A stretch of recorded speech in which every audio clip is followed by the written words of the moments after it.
explain the amendment for us? All right, thank you, Madam Chair.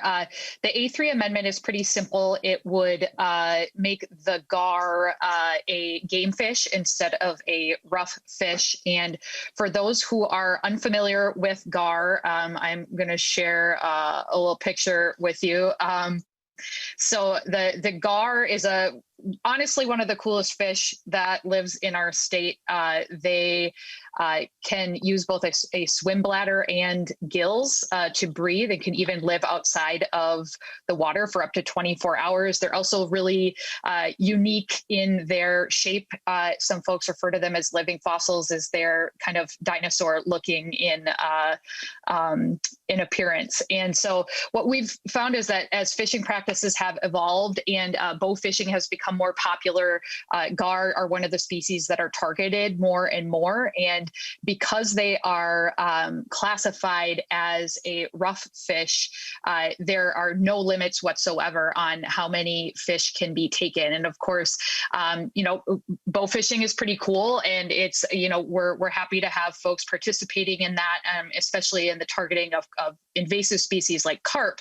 But when it comes to a fish species like gar, it's a native species. They've existed very, very long time. They're very under-researched in what could happen if they're suddenly overfished in a way that is not managed. And so for that reason, bringing this forward so that there will be some options in creating some limits on the take of gar in our state.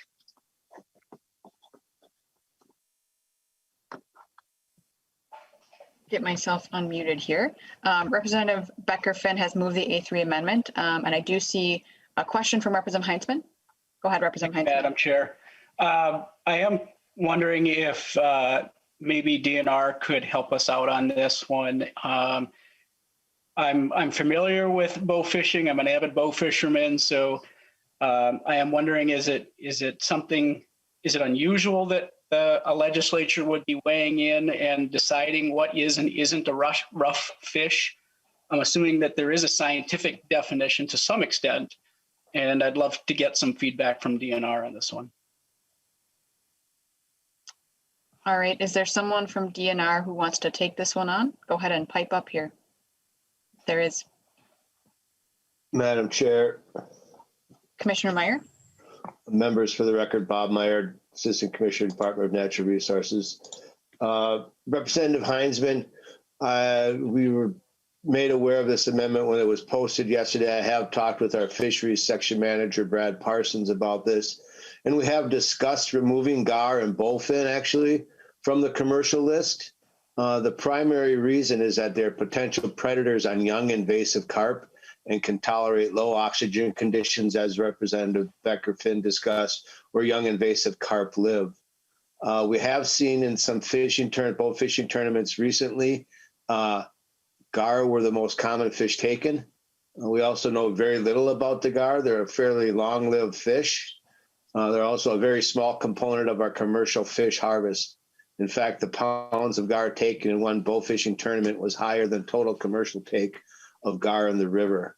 That being said, we don't have a lot of biology on this. Brad Parsons, our fisheries section manager, and his staff have considered this as well as other changes to fish classification. We're willing to work with the legislature on this, but again, this is one that we're trying to get our arms around. It's related to our bow fishing permit, our recommendation to permit bow fishing tournaments so that we would be able to regulate the take and target species that are there. Finally, Representative Heintzman, the question you have about the legislature doing these types of activities, I think people know there is a proposal to change the walleye limit from 6 to 4. And we have been hearing from people that are concerned about the legislature doing that.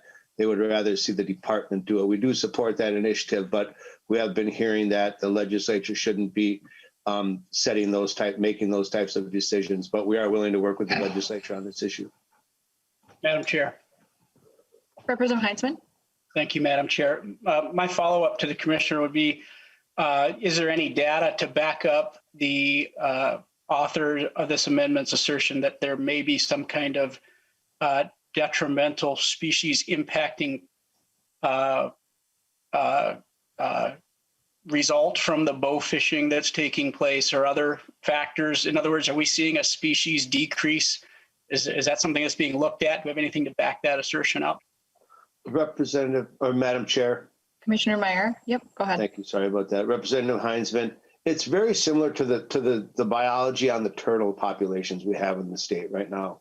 We don't have a great handle around the population or the science of the population, but we are concerned about the population status. So that is why we're interested in trying to determine and work with you all, the legislature, Representative Becker-Finn, on how do we protect these resources. And again, you can make it a game fish, you can take it off of the rough fish list. There's different options to do, but I think I'm making a long answer, which should be a short one. Yes, they should be protected somehow. Madam Chair. Representative Heintzman. Thank you, Madam Chair. Just a comment. I think it would probably make sense to get some more research, as the commissioner was mentioning, before we start weighing in as the legislature, heavy-handedly making decisions for the DNR. So just an opinion. Thank you for the opportunity to ask the questions. All right, next I see Representative Backer has a question. Representative Backer. Yeah, Madam Chair, thank you. This is for the author, Representative Becker-Finn. Who did you talk to about this bill, and what feedback did you get from the fishing community on this, please? Representative Becker-Finn. Thank you, Madam Chair. This was actually brought to my attention by the fishing community via social media with concerns about, if you've ever seen the photos of the large takes of fish from folks who are bow fishing, it's not like when you have your stringer of fish, when you go out angling, it's literally piles, many pounds of dead fish on the shore. And folks were just concerned. Initially, folks were actually concerned that it was a wanton waste situation. My understanding is that, people are, depending upon who the person is, some folks are able to get sort of thread that needle by then using those dead fish as fertilizer. Typically wanton waste is, completely wasting it and not using it whatsoever. But, this was something that was brought to me by members of the public. And then in my research, there are actually several fish biologists and doctors from throughout the country who have been working on this issue for many years of protecting fish like this, like the gar, and really bringing up the issue of, there is no such thing, many of us who have grown up fishing, there's really no such thing as a garbage fish, except maybe a carp, an invasive carp.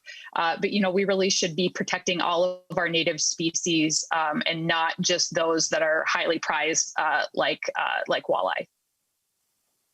Representative Backer, did you have a follow-up?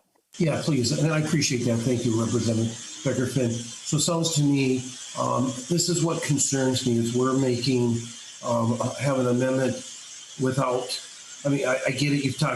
You've seen some posts on social media. I just don't think we need to be making a huge change like this. And as we heard from the Assistant Commissioner Myers, is we really don't have the data. Now, I'm not against the idea of protecting a resource. That's not what I'm here for. What I'm against is what we've seen in the past, especially over the summer. Things get decided based on social media. I constantly hear we need to be science driven. As a chemist, I get it. That's what my training is, things I do every day. So I get that. And if we need to bring in all stakeholders, and that's really a concern of mine, that we have agencies who aren't on board 100%, maybe neutral, because we haven't got the data. So I want to make sure we're making good decisions, because in haste, hiccups happen. So thank you, Madam Chair and members. Representative Becker-Finn. I just wanted to respond to a couple of things. First, by changing it from a rough fish to a game fish, I'm not telling the DNR what the numbers should be. I'm just saying it shouldn't be completely unlimited in what the take is. So this idea that somehow doing this is anti-science in the way that dictating, what the walleye limit should be statewide, or, whatever that other motivations are for some of those limits, that's not what this is at all. This is asking the DNR to look into this further. And as Assistant Commissioner Meyer just said, yes, they should be protected somehow. And right now they are not protected in any way whatsoever because they're rough fish with no limits on their take. As far as the insinuation, I don't know what the insinuation is. If the public is supportive and members of this committee are supportive, I don't feel that I need some, whether it's a lobbyist or some other person who's paid to lobby about things to tell me whether this is a good idea or not. We can read the articles, we can talk to the public, we can publicly have a discussion like this, and we can move forward. That's really our job as legislators. And so, I think, and finally, this is one of those things where instead of waiting until it's too late, until we realize that the population is in a decline and, we have those numbers, I will leave you with a quote from one of the researchers on this issue. It is a dangerous game to have an unregulated take associated with a growing sport. And it's a sport we don't understand and don't monitor yet. And so I think this is just the first step in saying, hey, we need to be paying attention to this. Let's not wait until it's too late and we're trying to save a species, because that's always much harder than preventing a problem before it becomes too big. So it's a good amendment, and I encourage members' support. All right. With that, I will turn to Chair Heintzman. Do you have any opposition on the amendment or any comments? Thank you, Madam Chair, and thank you, Representative Becker-Finn and members for a good discussion. I support the amendment and would request a roll call. A roll call has been requested. The clerk will take the roll on the amendment. Hanson Rick. Aye. Hanson, aye. Wozniak, Amy. Wozniak, aye. Wozniak, aye. Heintzman, Josh. No. Heintzman, no. Acom, Patty. Acom, aye. Acom, aye. Ackland, Susan. Ackland, no. Ackland, no. Backer, Jeff. Backer, no. Backer, no. Becker-Finn, Jamie. Aye. Becker-Finn, aye. Eklund, Rob. Aye. Eklund, aye. Fisher, Peter. Fisher, aye. Fisher, aye. Green, Steve. No. Green, no. I go, Spencer. No. I go, no. Jordan, Sydney. Aye. Jordan, aye. Keeler, Heather. Keeler, aye. Keeler, aye. Lee, Boo. Lee, Representative Lee, can you repeat that? You kind of cut out. Lee, aye. Lee, aye. Lippert, Todd. Lippert, aye. Lippert, aye. Lewick, Dale. Lewick, no. Lewick, no. Morrison, Kelly. Morrison, aye. Morrison, aye. Nelson, Nathan. Nelson, no. Nelson, no. Tice, Tama. Tice, no. Tice, no. That is 11 ayes and 8 noes. The motion prevails and the amendment is adopted. We'll move on to the next one here. The next one is the A11 amendment.